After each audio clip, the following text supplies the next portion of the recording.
pequeño y silencioso pueblo de Early, una noche aparentemente normal terminó convirtiéndose en una historia que estremeció a toda una comunidad. Una madre estaba sola en casa con sus 3 hijos cuando ocurrió algo tan inesperado y aterrador que uno de los niños tuvo que llamar al 911. A partir de ese momento, los primeros reportes hablaban sobre un acto desesperado de protección de una madre que habría hecho todo por mantener a salvo a su familia. Pero con el paso del tiempo, aquella versión inicial comenzó a llenarse de dudas, contradicciones y secretos que nunca se habían mencionado. Poco a poco, una historia que parecía tan clara empezó a mostrar un lado mucho más complejo, con relaciones tensas, antecedentes inquietantes y una cadena de sucesos que nadie supo explicar del todo. Este es uno de esos casos donde las primeras impresiones engañan y donde el detalle más inesperado fue el causante de que se resolviera uno de los crímenes más impactantes del estado de Iowa. Antes de empezar con este impactante caso, dejo por aquí mis redes sociales, mi Instagram y mi TikTok. Suscríbete a este canal si no lo estás y te gusta este tipo de contenido. Tengo un canal secundario donde subo chismes de Reddit como en TikTok. Tenemos el podcast Paranormalmente Hablando también, donde hablamos sobre misterios. Y ahora ya deja un me gusta y empecemos con este caso.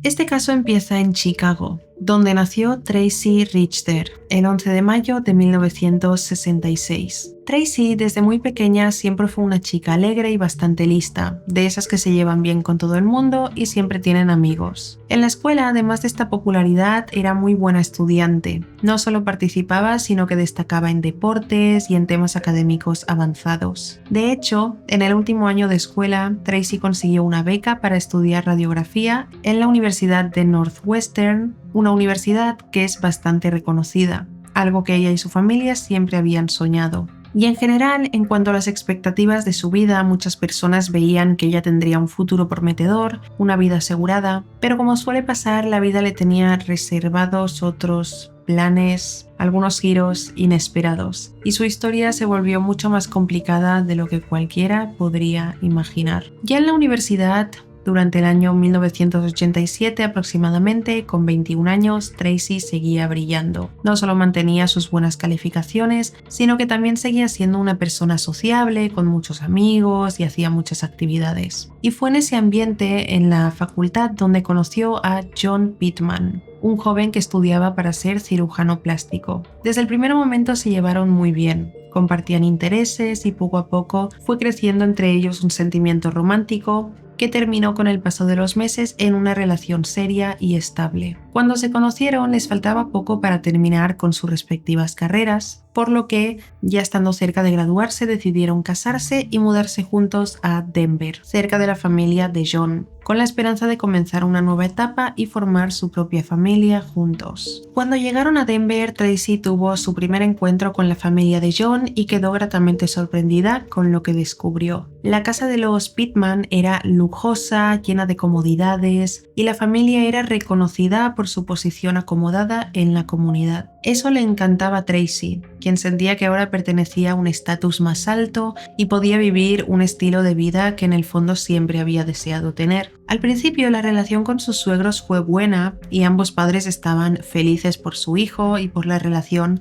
tan estable que parecía tener. Pero poco a poco la buena imagen que tenían de Tracy empezó a cambiar. Los padres de John comenzaron a notar que ella sacaba grandes sumas de dinero de las cuentas de su hijo, o sea, del novio de ella, y quedó la sensación de que de alguna manera se estaba aprovechando de él, algo que con el tiempo generó tensiones y dudas en la familia sobre sus verdaderas intenciones. La actitud de Tracy claramente molestó a los padres de John, quienes, preocupados por su hijo, intentaron hablar con él para contarle todo lo que estaba pasando con su mujer, pero John se puso a la defensiva. No quería creer lo que le decían y defendía a Tracy, asegurando que ella no era ese tipo de persona, que no se estaba aprovechando de él. Esta negación llevó a discusiones constantes y tensiones tan repetitivas entre John y sus padres y Tracy, que con el tiempo la familia terminó distanciándose. Pero los problemas no solo quedaban en esto. dentro del matrimonio entre John y Tracy, las cosas también empezaron a complicarse. John para ese momento ya estaba trabajando como cirujano plástico, una profesión que le exigía largas y agotadoras jornadas. Eso significaba que pasaba poco tiempo en casa, y Tracy se sentía sola, abandonada y atrapada en una rutina que la dejaba con mucho tiempo libre y poca conexión con su marido. Por este motivo, la relación entre ellos comenzó a deteriorarse rápidamente,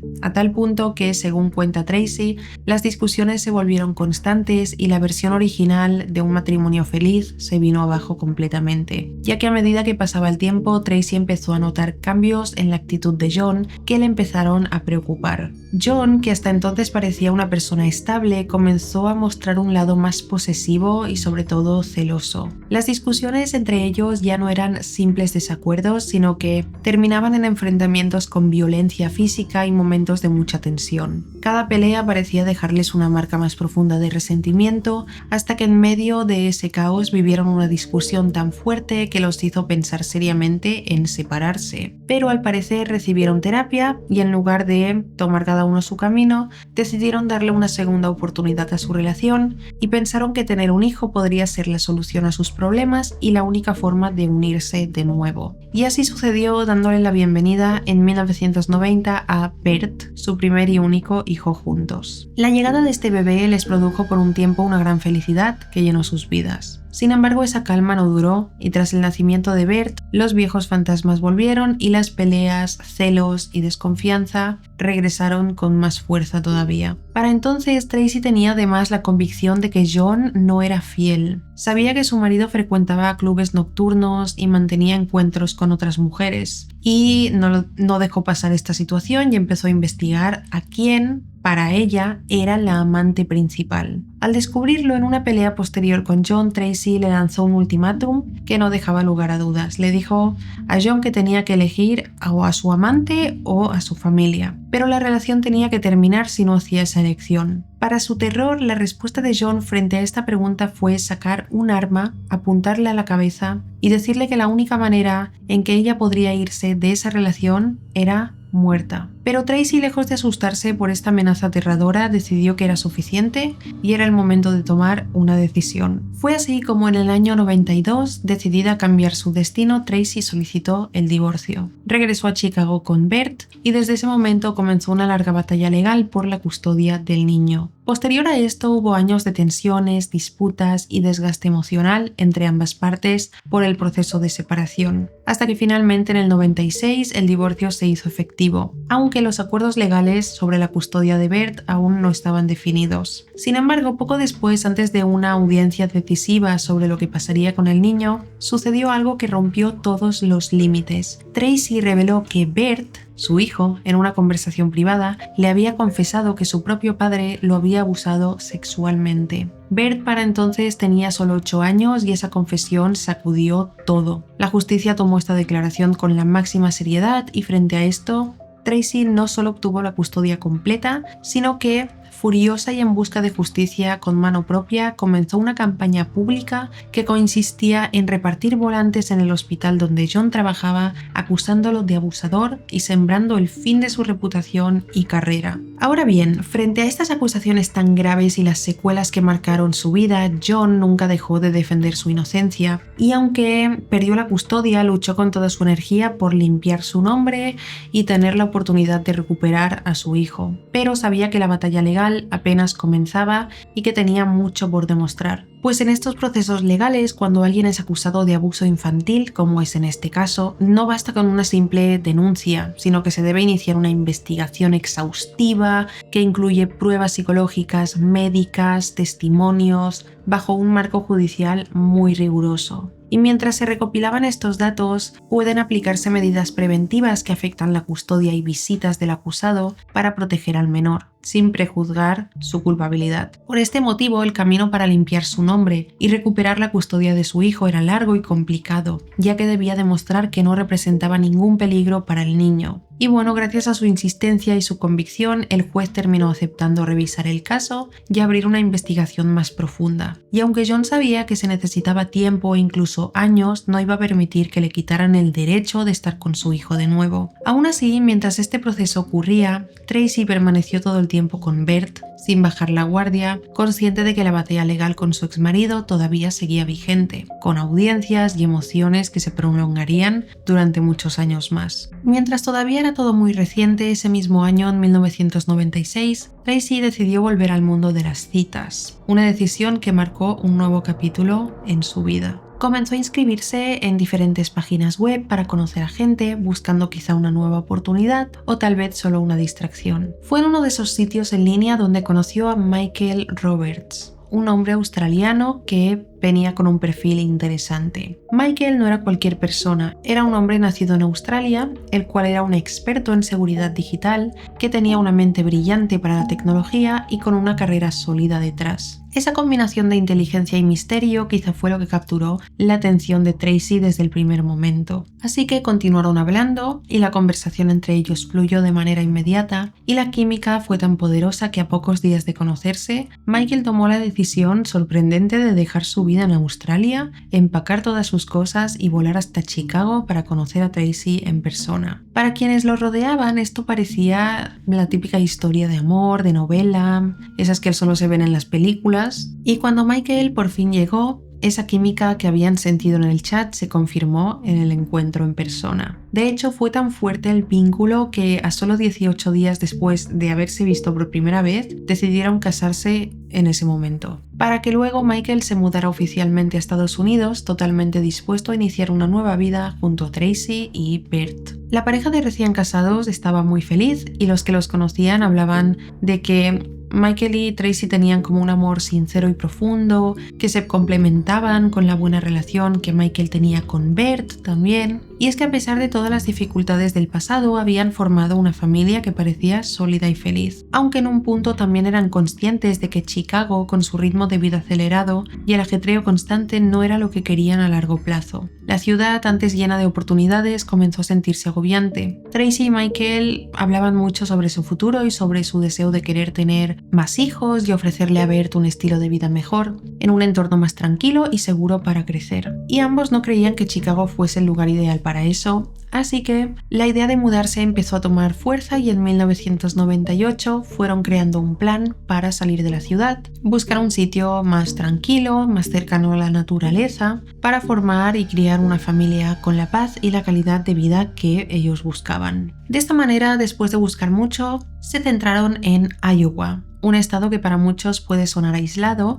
pero que en realidad ofrece un estilo de vida diferente y valioso. Iowa es reconocida por sus paisajes abiertos, su comunidad unida y un ritmo de vida mucho más pausado. La gente allí valora la cercanía, la tranquilidad, el entorno familiar, y estas eran características que para Tracy y Michael representaban exactamente lo que necesitaban. Michael, con su experiencia en seguridad digital, trajo su negocio a Estados Unidos y con Tracy formaron una pequeña empresa que impulsó su estabilidad económica, por lo que financieramente estaban listos para comenzar su nueva vida en Iowa. Para ello contactaron con Mona Wiede, una agente inmobiliaria local. Mona no solo les ayudó a encontrar la casa ideal, la cual era una belleza de estilo victoriano y era considerada la más atractiva del barrio, sino que también se convirtió en una pieza fundamental en esta nueva etapa. La relación con Mona trascendió lo profesional y se convirtió en una amistad profunda que acompañó a la pareja mientras construían su vida en ese lugar soñado. Tiempo después, la familia, ya acomodada en su nueva casa, comenzaron a vivir una etapa de aparente calma y tranquilidad. Disfrutaban tanto del vecindario tranquilo como de la compañía de sus nuevos amigos y vecinos, quienes poco a poco se convirtieron en un círculo cercano. Pasaron algunos años de esta tranquilidad en su hogar hasta que Tracy y Michael tuvieron juntos a su primer hijo, al que llamaron Noah. La alegría se multiplicó cuando meses después Tracy se quedó embarazada nuevamente y tuvieron a su primera niña, a la que le pusieron Mason. Para ese entonces la pareja parecía atravesar el mejor momento de su relación, o al menos eso era lo que Tracy recordaba y lo que afirmaban quienes los conocían. Pero aunque todo parecía idílico, la vida tenía preparada una prueba que dejaría una profunda marca en la familia. Durante ese tiempo, Tracy tuvo que someterse a un procedimiento dental que requería anestesia, pero esta no funcionó correctamente y durante su tratamiento se despertó antes de que terminaran con lo que estaban haciendo. Cuando despertó, captó que algo estaba mal, ya que el dentista la tenía en una posición incómoda, con las piernas abiertas y se estaba acercando demasiado, con gestos y actitudes que dejaron claro para Tracy que intentaban abusar de ella. El miedo y la angustia la invadieron y no dudó en levantarse rápidamente de la silla. El dentista, al ver que lo habían descubierto, intentó negociar en silencio un acuerdo para evitar problemas legales, ofreciéndole a Tracy $150,000 a cambio de su silencio. Tracy, cansada y asustada de revivir un proceso judicial, dudó al principio, pero le contó lo sucedido a Michael, su marido, quien de inmediato la apoyó para que no aceptara el soborno y denunciaran al dentista. Finalmente se llevó a cabo la denuncia, se hizo un gran escándalo que arruinó la reputación de ese dentista, quien vio su licencia revocada y su carrera destruida. Y aunque no hubo claridad total sobre lo que sucedió después, este hombre tuvo que pagarle a Tracy una compensación económica menor por los daños causados. Este episodio dejó una marca muy profunda en Tracy, quien pasó un tiempo bastante difícil, pero que con la ayuda de su familia, la cual se unió más que nunca, consiguió seguir adelante. Después de este horrible suceso, mientras la familia se recuperaba poco a poco, la amistad con Mona, la agente inmobiliaria que les ayudó a encontrar su hogar, se fortaleció. Y durante una de las cenas que compartieron con amigos, Mona y su marido confiaron en Tracy y Michael para contarles que estaban atravesando grandes dificultades con su hijo, Dustin, de 20 años. Dustin era un joven amable y dulce, pero sufría problemas de comportamiento y problemas sociales ligados a una condición mental que le obligaba a asistir a clases especiales. Le costaba mucho relacionarse con otras personas y cada vez que intentaba mantener un trabajo no lo conservaba durante mucho tiempo. Esta preocupación constante por su bienestar mantenía a Mona y a su marido al límite, ya que no sabían cómo ayudarlo ni qué decisiones tomar para proteger a su hijo. Toda esta información que compartían Mona y su marido lo hacían desde un sentimiento de completa confianza hacia Tracy y Michael, porque además de ser personas cercanas para ellos, ambos veían en esa pareja un ejemplo a seguir para Dustin, y pensaron que si Michael y Tracy conseguían acercarse a Dustin, quizás podrían ser como unos mentores para él y conseguirían ayudarlo a salir de esa zona de confort donde estaba atrapado. Por eso les pidieron ayuda, y Michael, al escuchar la historia, se conmovió mucho y empezó a acercarse a Dustin desde un lugar de comprensión y paciencia. De esta manera, Michael comenzó a pasar horas hablando con él, dándole consejos, animándolo a buscar sus pasiones y a encontrar algo que realmente le gustara. Por lo cual, poco a poco, Dustin empezó a pasar más tiempo en casa de Tracy y Michael. Y aunque Tracy no tenía problemas directos con Dustin, su presencia constante sí que la incomodaba un poco. Ella decía que no sentía que Dustin fuera una mala persona, pero que algo en él le daba mala espina, algo que no podía explicar bien. Además, no le gustaba quedarse sola con él y siempre que Dustin estaba en casa necesitaba que Michael estuviera también ahí para ella sentirse segura. Esta situación continuó así durante un tiempo y Dustin se fue integrando más y más a la familia y desarrolló un vínculo bastante estrecho con Michael, ya que además de ser como su consejero, Michael lo animaba a asistir con ellos a la iglesia y a participar en actividades para ayudar a la comunidad. Esta red de apoyo fue muy importante para Dustin, quien, aunque siempre había sido un joven amable y dulce, empezó a ganar confianza para relacionarse mejor con los demás, que es algo que siempre le había costado. Se volvió cercano a los niños de la comunidad y poco a poco se transformó en un miembro activo y querido en su pequeño pueblo. Todo parecía ir muy bien, y había un cambio notorio y positivo en el estilo de vida de Dustin. Todo parecía mejorar y que por fin él se estaba adaptando. Sin embargo, llegó el fatídico 13 de diciembre de 2001. Ese día, Michael tuvo que salir de la ciudad por un viaje de negocios, por lo que Tracy y sus 3 hijos se quedaron solos en casa. Aquella noche, Bert y Noah, los hijos mayores de Tracy, estaban mirando una película en una habitación, mientras Tracy bañaba a la bebé en el baño contiguo. Todo transcurría con normalidad, pero de repente Tracy escuchó un fuerte ruido en el piso inferior. Asustada, cogió a la bebé en brazos y se asomó por la barandilla de la escalera. Entonces distinguió la figura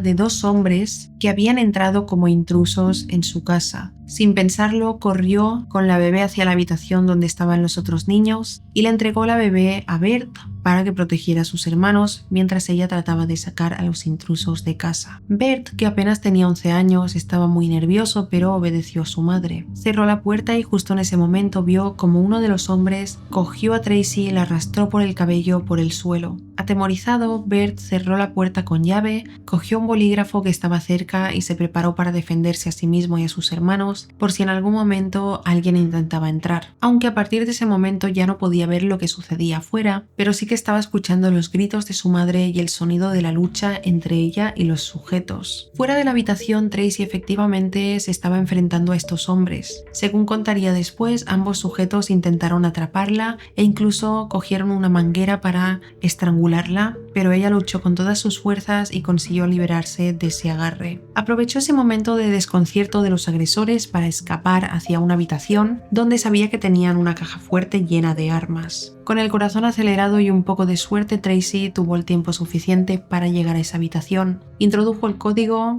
abrió la caja y sacó un arma. Mientras los hombres la seguían buscando por toda la casa, ella ya con el arma en la mano salió al encuentro de sus atacantes. Hasta ese momento Tracy no había visto sus rostros, pero sin miedo y pensando solo en la seguridad de sus hijos, comenzó a disparar. Disparó varias veces hasta que uno de ellos cayó herido al suelo, mientras el otro escapó. Después todo quedó en silencio y Tracy, sintiendo que la pesadilla había terminado y comprobando que no había ningún otro intruso en casa, se dirigió hacia la habitación donde estaban sus hijos, pero al llegar encontró la puerta trabada. Bert, su hijo mayor, había decidido no permitir que nadie entrara. Estaba asustado y en medio de ese miedo empezó a gritar todas las malas palabras que conocía, tratando de asustar al intruso que intentaba entrar. Tracy, persistente y preocupada, siguió intentando abrir la puerta mientras gritaba para calmar a su hijo y poder entrar. Finalmente consiguió abrirla y justo en ese instante, Bert, confundido y en estado de alerta, estuvo a punto de atacar a su madre con el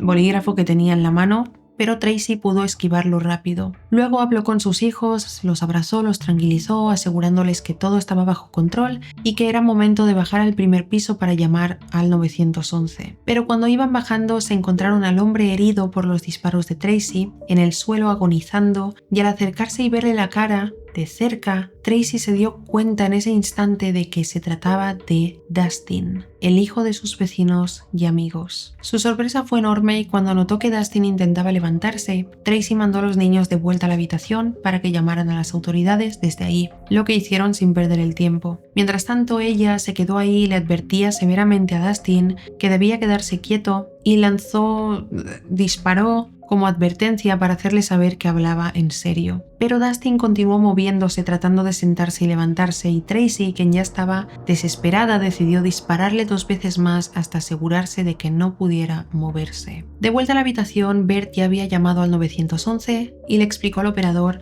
con detalle todo lo que estaba sucediendo en su casa. Por lo que en cuestión de minutos varias patrullas de policía y paramédicos llegaron a la casa y comenzaron a hablar con Tracy, quien seguía en la escena explicándoles los hechos, aún con más nervios, mientras los niños, visiblemente asustados, eran atendidos cuidadosamente por los paramédicos y trasladados al hospital para revisarlos. Al mismo tiempo, las autoridades contactaron con Michael y le informaron sobre lo ocurrido. Él, consciente de la gravedad de la situación, se apresuró para volver a su casa para estar con su familia. En la escena del crimen, los investigadores le pidieron a Tracy recrear lo sucedido aquella noche. Ella contó la historia que ya conocemos y reafirmó que creía que todo fue un intento de robo, que fueron 2 hombres, no solo Dustin, pero que el otro intruso escapó sin ser identificado. Con esta información, los agentes revisaron cuidadosamente la casa y encontraron a Dustin tirado, lleno de sangre por los disparos y sin vida. En la entrada de la casa encontraron además un coche que inspeccionaron y que luego confirmaron que era de Dustin. Dentro del vehículo, los investigadores encontraron un ordenador viejo, lo que les generó muchas preguntas sobre si realmente se trataba de un robo, ya que dentro de la casa había muchos más objetos valiosos como joyas, dinero, y no entendían por qué alguien robaría un ordenador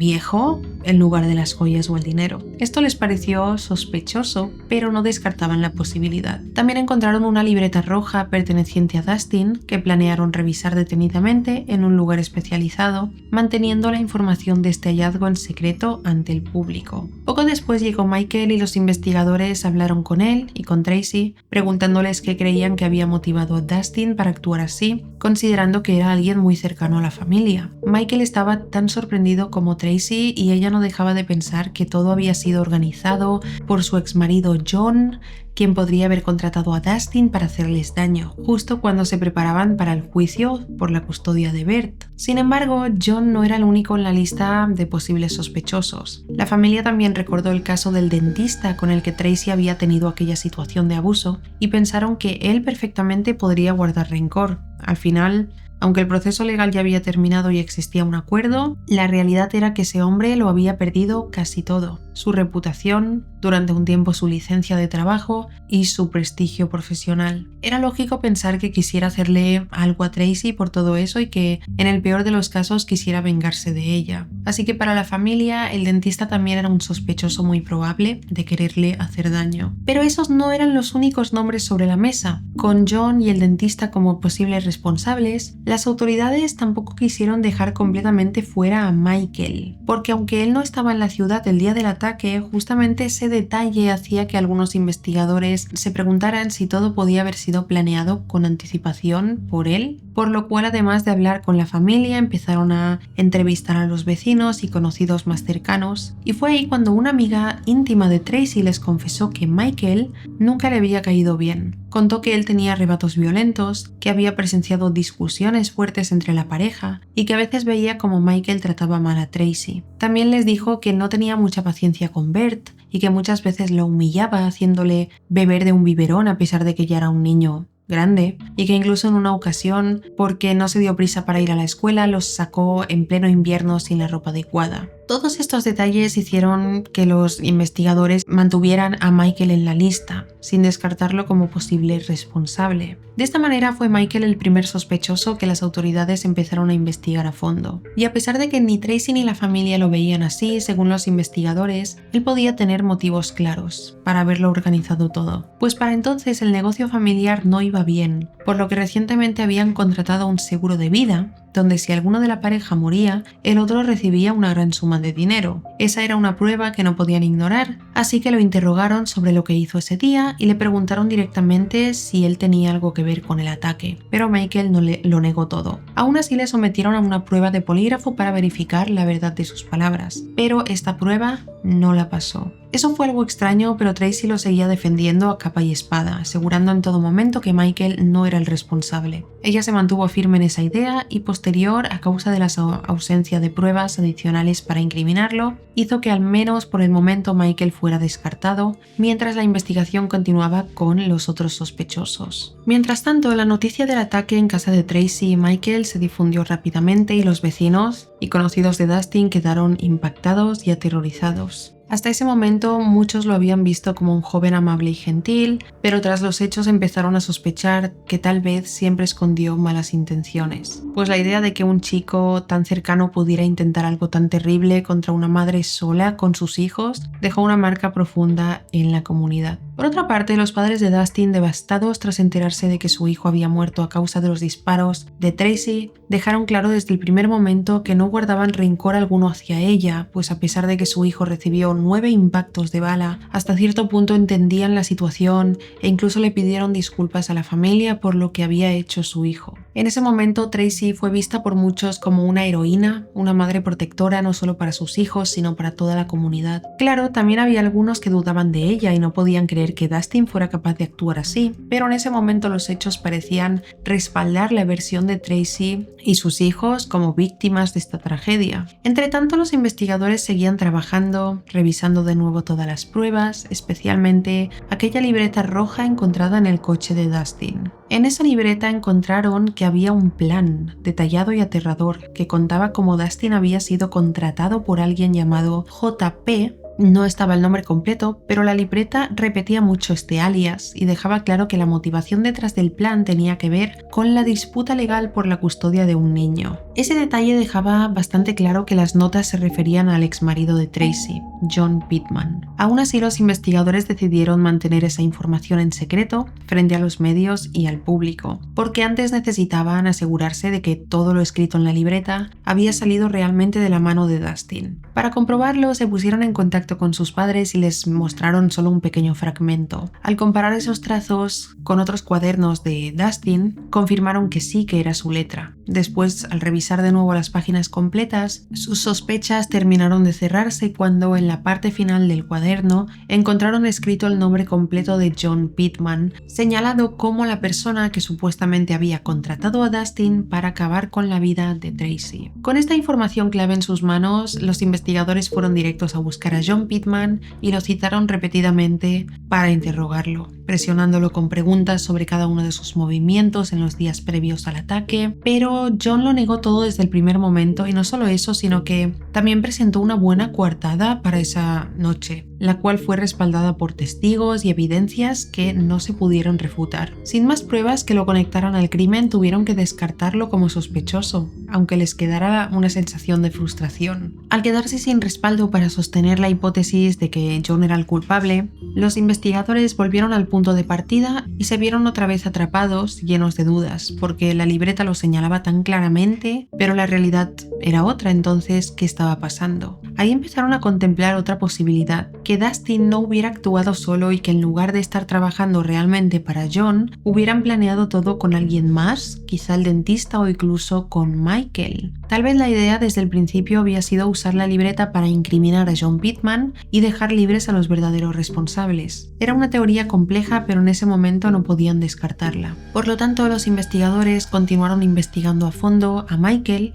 y también al dentista, revisando cualquier posible conexión con las notas de Dustin. Interrogaron al dentista también por separado, presionándolo con las mismas preguntas sobre esa noche y buscando vínculos, pero no encontraron nada concreto que lo pudiera señalar, ni pruebas físicas, ni coartadas falsas, ni testimonios que lo incriminaran. Por lo que al final se quedaron sin elementos sólidos que pudieran sostener una acusación. Así que poco a poco todo apuntaba a que Dustin había escrito ese plan él solo, quizá con la intención de incriminar a John y desviar la atención de los investigadores. Pero hasta ese momento solo manejaban teorías sin pruebas sólidas que las respaldaran, y el caso seguía estancado sin avanzar. En paralelo, la historia de esa noche se volvía cada vez más mediática, atrayendo a la prensa y al público, lo que motivó a Tracy y Michael a buscar más visibilidad y recursos. Decidieron así aparecer en el programa de televisión de Montel Williams, un show que es muy popular en Estados Unidos, donde la gente comparte sus dramas personales para ganar apoyo, atención y a veces ayuda económica. Su objetivo al ir a este show era claro: querían exponer su versión ante millones para generar presión y con suerte acelerar la investigación. Y efectivamente, al estar en este programa, el caso se volvió todavía más emblemático y alcanzó un gran reconocimiento a nivel nacional. A partir de esta exposición, todo Estados Unidos parecía saber qué había pasado y todos tenían sus propias teorías sobre aquella tragedia. Pero para los investigadores, este auge mediático, lejos de ayudar, solo aumentó la presión por encontrar al responsable, o al menos encontrar una explicación clara de lo que llevó a Dustin a actuar así. Sin embargo, no había más que especulaciones, y la única persona que realmente sabía qué había ocurrido y quién los había contratado había escapado, y por otra parte el responsable directo, Dustin, había muerto. Así que en realidad no existían pistas claras ni pruebas contundentes. El caso se fue archivando poco a poco y fue presentado oficialmente como un intento de robo fallido que terminó en asesinato, acorde a la versión inicial de Tracy. A pesar de todo, la atención pública nunca decayó. Las miradas seguían sobre Tracy, Michael y su familia, así como los padres de Dustin, quienes también se vieron en el ojo del huracán tras la tragedia. Y entonces, unos meses después del incidente, en 2002, llegó una noticia muy triste. El padre de Dustin, sumido en una profunda depresión por la pérdida de su hijo, fue a visitarlo a su tumba el día de Acción de Gracias y decidió quitarse la vida ahí mismo, dejando una nota desgarradora en la que confesaba que no había dejado de llorar ni un solo día desde que Dustin murió. Eso fue un golpe devastador para la familia, que ahora tenía que lidiar con otro duelo, y para toda la comunidad que lo conocía y lo quería. El tiempo siguió su curso y para el año 2004 el caso estaba prácticamente cerrado. La única noticia dentro de la familia fue el divorcio entre Tracy y Michael, donde no se hicieron públicas las razones. Pero quienes los conocían decían que la ruptura había sido muy mala y que tras el divorcio Tracy se mudó con sus hijos a Omaha, donde comenzó una nueva batalla legal por la custodia de los otros dos niños, que parecía que sería igual de complicada que la última que tuvo con John Pittman, el padre de su primer hijo. Luego pasaron 4 años y para el año 2008 el caso parecía haberse enfriado demasiado, casi olvidado, sin una investigación activa. Por eso decidieron traer a un especialista en casos sin resolver, un hombre llamado Trent Beta. A este investigador le asignaron la tarea de revisar todo lo ocurrido con Tracy como si se investigara desde cero. Así que Trent se dedicó por completo a volver a realizar interrogatorios, reconstruir escenas, buscando cualquier pequeño detalle que se les hubiera escapado en la primera investigación. Este proceso no fue algo rápido y de hecho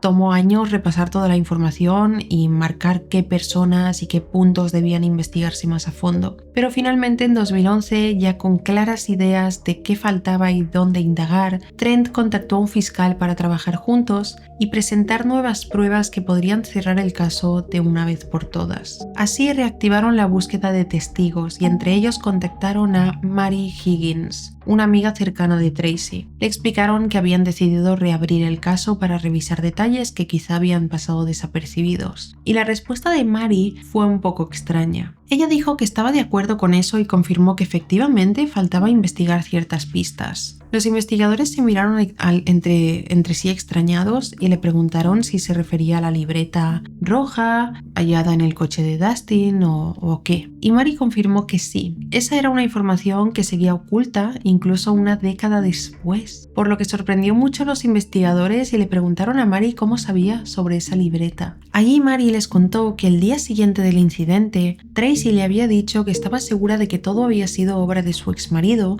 porque sabía que habían encontrado una libreta donde Dustin detallaba la implicación de John en el ataque. Aquella entrevista terminó, pero en ese momento el caso dio un giro inesperado y el foco de atención se puso directamente en Tracy. Y la pregunta que quedó en el aire, clara y sin rodeos, fue: ¿será que en realidad detrás de todo lo que había ocurrido, quien estaba involucrada era Tracy? Con esta nueva información comenzaron la búsqueda para arrestarla. Para entonces Tracy seguía viviendo en Omaha, estaba comprometida con otra persona y la detuvieron mientras conducía por una carretera. La llevaron a la sala de interrogatorios y desde el primer momento allí ella mantuvo su historia firme, la misma que había contado años atrás, absolviéndose completamente de cualquier responsabilidad por el daño hacia ella misma o sus hijos. Pero pese a que Tracy defendía con fuerza su inocencia, a partir de ese momento los investigadores comenzaron a dejar de verla como víctima y comenzaron a sospechar que detrás de todo aquello había algo mucho más oscuro. Porque pensándolo bien, si realmente ella se estaba defendiendo de Dustin y todo había sido en legítima defensa, ¿cómo explicaba entonces los 9 disparos? Eso no parecía un acto de defensa, sino algo premeditado, un asesinato planeado. Por eso, aunque en ese momento no podían hacer más y tampoco había nuevas pruebas contundentes, dejaron libre a Tracy, pero comenzaron a indagar en profundidad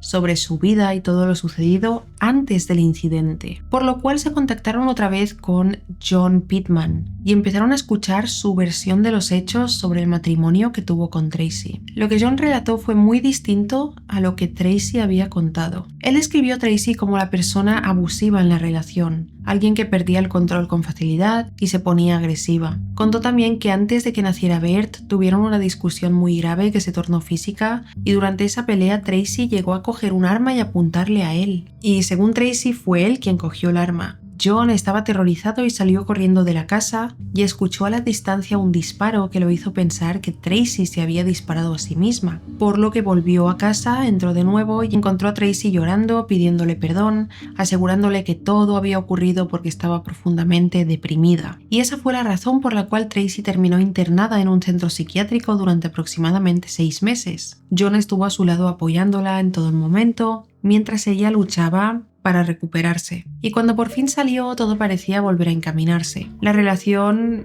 retomó la estabilidad y fue entonces cuando tuvieron a Bert. Pero tras el nacimiento del hijo, Tracy volvió a sacar su faceta impulsiva, contradictoria. Tracy entonces comenzó a frecuentar clubes de strippers y mantener varias relaciones con hombres, aprovechándose de las largas horas que John pasaba trabajando para estar con otros y además para sacar dinero de su cuenta. En ese momento John estaba cansado y se sentía desconfiado y decidió contratar a un investigador privado que confirmó sus peores sospechas, y es que Tracy llevaba una doble vida. Mientras él salía a trabajar, ella se iba con otros hombres. Así que ahí mismo quiso terminar el matrimonio y en respuesta Tracy lo amenazó con denunciarlo por abusar sexualmente de su hijo. Luego se divorciaron y años después Tracy cumplió su amenaza, inventando esa acusación que devastó la carrera y la vida de John. Los investigadores, al enterarse de estas nuevas revelaciones de la versión de John Pittman, se quedaron sin palabras. Pero la historia no terminaba ahí. También contactaron al dentista, quien también dio una versión completamente diferente a lo que había dicho Tracy. El dentista contó que él y Tracy eran amantes y que tenían una relación íntima, tenían relaciones sexuales, incluso cuando ella estaba casada con Michael. El día del supuesto abuso sexual, Tracy le confesó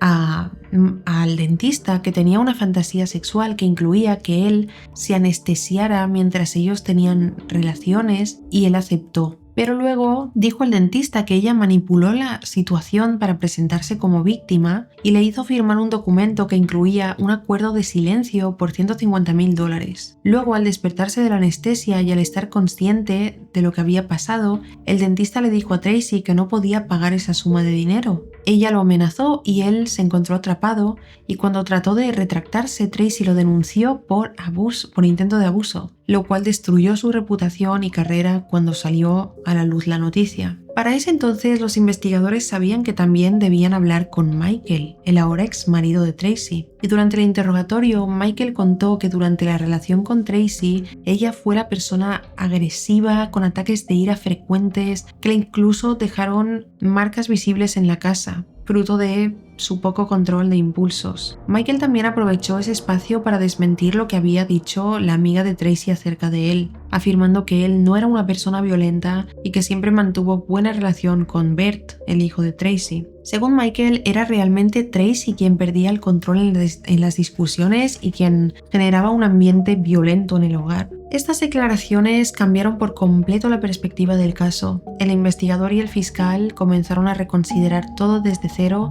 y volvieron a analizar detalles que antes les habían pasado desapercibidos. Por ejemplo, descubrieron que Dustin, la noche del 13 de diciembre, llegó en su coche y lo dejó fuera de casa, pero dentro del coche no había armas, lo cual contradecía el plan escrito en la libreta de querer asesinar a Tracy. Si entraba en la casa para asesinar a Tracy, o había sido contratado para asesinar a Tracy, ¿por qué no llevaba armas? ¿Cómo iba a matarla? Otra pregunta repetida era por qué un neurocirujano exitoso como John Pittman habría contratado a un joven con problemas mentales y a un amigo de este para cometer un asesinato, si John Pittman disponía de recursos para hacerlo de forma diferente. También revisaron nuevamente los disparos y confirmaron que muchos de ellos habían sido impactos en la espalda de Dustin o en la cabeza, algo difícil de justificar bajo la excusa de legítima defensa. Tampoco tenía sentido cómo Tracy pudo haber accedido tan rápido a un arma que estaba guardada en una caja fuerte con código, poner el código, sacar el arma, quitarle el seguro y disparar mientras supuestamente dos hombres la perseguían dentro de una casa pequeña de pocas habitaciones. Estos detalles comenzaron a sembrar dudas en los investigadores sobre la versión oficial del caso. Toda esta información y estas teorías apuntaban directamente a Tracy como la verdadera asesina en esta historia. Sin embargo, había un detalle que los investigadores todavía no podían explicar del todo. La libreta encontrada en el coche de Dustin, donde él detallaba todo lo que iba a hacer supuestamente esa noche y cuya letra se había confirmado como que era suya. Eso no tenía sentido, no terminaba de cuadrar. Por este motivo volvieron a hablar con la madre de Dustin, pero al hablar con ella no consiguieron sacar conclusiones nuevas ni resolver ese misterio. Entonces continuaron analizando la libreta con más detalle y notaron pequeños fragmentos extraños. En varias páginas Dustin hablaba con demasiada precisión sobre la vida de John, incluyendo anécdotas irrelevantes como que John había querido ser psicólogo antes de estudiar neurocirugía. Eso no tenía sentido alguno porque si John realmente había contratado a Dustin para asesinar a Tracy, ¿por qué le contaría detalles de su vida personal o privada al asesino de su exmujer? Esta información tampoco cuadraba en absoluto con la lógica de un contrato de asesinato. Por otro lado, la madre de Dustin confirmó que su hijo era aficionado a la escritura, pero debido a su condición mental no podía redactar textos largos sin ayuda externa. Michael, antes de todo esto, lo impulsaba mucho con esta pasión, lo motivaba a escribir y pasaba tiempo con él fomentándolo, algo que Tracy sabía perfectamente. Otra cosa es que esa misma noche Tracy había llamado a la madre de Dustin, a Mona, pidiéndole que él pasara a ayudarla con unas tareas en la casa. La madre se lo dijo y Dustin accedió y se fue, siendo esa la última vez que lo vio con vida. Nada de eso encajaba con el plan descrito en la libreta. O sea, Dustin realmente fue a casa de Tracy a ayudar. Para ese momento la madre de Dustin estaba convencida de que Tracy había asesinado a su hijo a sangre fría y sospechaba que lo había manipulado. Tal vez no con amenazas directas, sino aprovechando su vulnerabilidad mental para hacerle creer que estaba escribiendo una historia ficticia interesante, como lo hacía Michael muchas veces al impulsarlo. Así, Dustin escribió lo que ella le dictó sin ser realmente culpable de un plan real. Esta teoría cobró mucho sentido para los investigadores. Cuando presentaron todo esto ante Tracy y empezaron a cuestionarla, ella se quedó sin argumentos sólidos para defenderse, y ahí entonces comenzó a cambiar las versiones de los hechos, ahora señalando a Michael como el verdadero responsable, desviando la atención hacia sus dos exmaridos para salvarse. Pero el detalle definitivo que selló su destino fue que pocos días después de esta confrontación se descubrió que Tracy había intentado salir del estado con un pasaporte falso, claramente queriendo fugarse. Con esa prueba finalmente fue arrestada y llevada a prisión, donde se estaba preparando todo para su juicio, provocando que aquella imagen de madre protectora y víctima se derrumbara por completo, confirmándose que Tracy asesinó a Dustin con la intención de incriminar a sus exmaridos y ganar la custodia de Bert. Ese era su plan maestro desde el principio. Finalmente, el juicio por el asesinato de Dustin Weed se llevó a cabo en el condado de Sac, Iowa, a partir de octubre de 2011. Durante las audiencias se exhibieron todas las pruebas acumuladas, como la libreta roja, los testimonios de John, Michael, el dentista, quienes todos hablaban de manera que mostraba a Tracy Richter como manipuladora y abusiva. Luego la incongruencia de los 9 disparos y el intento de fuga con un pasaporte falso. Para la fiscalía estaba claro que todo había sido premeditado, argumentando que atrajo a Dustin a su casa, lo manipuló para que escribiera esa libreta incriminatoria contra su exmarido y luego acabó con su vida fríamente para ganar la custodia de Bert en medio de sus batallas legales. Sin embargo, en defensa de Tracy, algo impactante que ocurrió durante el juicio fue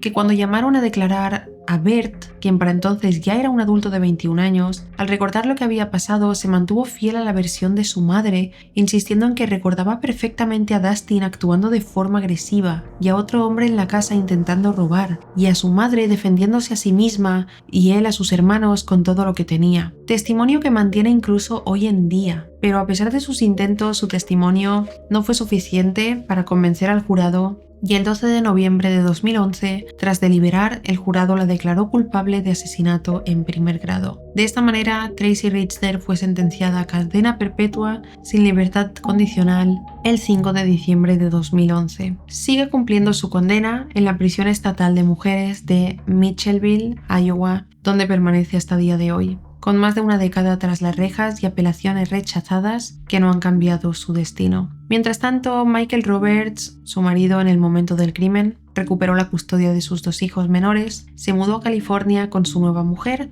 y ha mantenido un perfil bajo, reconstruyendo su vida lejos del escándalo. En cuanto a John, el primer marido y neurocirujano, también ha seguido adelante libre de las falsas acusaciones que casi arruinan su carrera, enfocándose en su familia, en Bert y en su profesión en Virginia. Y así termina este caso que comenzó como un supuesto robo heroicamente frustrado y terminó revelando una red de manipulaciones, mentiras y un asesinato calculado. Realmente un caso que pasados 10 años tuvo un plot twist, un giro que nadie se hubiera esperado. La madre de Dustin, Mona, encontró algo de justicia tras años de dolor, aunque la pérdida de su hijo y su marido nunca se borraron de la comunidad de Early, Iowa, quien quedó marcada por esta historia de apariencias engañosas, recordándonos cómo la verdad puede tardar muchos años en salir a la luz, pero siempre lo hace. Y esto es todo sobre el caso de hoy, que me parece un caso muy impactante